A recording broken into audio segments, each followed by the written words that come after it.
துபாயில் காலையில் அப்படியே வாக்கிங் போகிறப்போ இதை பார்த்தேங்க.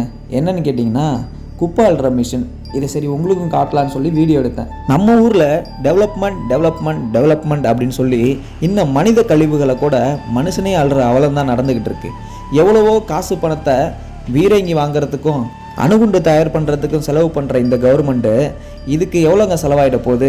இதுக்கு ஒரு 10 ரூபா ஒதுக்க மாட்டேங்குது நிதியை. எவன் எக்கெடு கெட்டு போனால் எனக்கு என்ன, தேர்தல் டைமில் அது இலவசம் இது இலவசம், அக்கௌண்ட்டில் 15 லட்ச ரூபா பணம் போடுறேன் அப்படின்னு எதையாவது சொன்னால் இந்த மக்கள் ஏமாந்து நமக்கு ஓட்ட போட்டுன்ற தைரியத்தில் தான் நம்ம ஊர் அரசியல்வாதிங்க நம்ம மக்களை அந்த நிலைமையில வச்சுருக்காங்க. ஆனால் இந்த ஊரில் பாருங்கள், எங்கேருந்தோ பஞ்சம் பிழைக்க வந்தவங்களுக்கு கூட இப்படி ஒரு அருமையான ஏற்பாடெல்லாம் செஞ்சு கொடுத்துருக்கு இந்த கவர்மெண்ட். ஸோ இதுலேருந்து ஒரு விஷயம் மட்டும் நம்ம நல்லா புரிஞ்சுக்கணும், கவர்மெண்ட்டை குறை சொல்லி எந்த பிரயோஜனமும் இல்லை.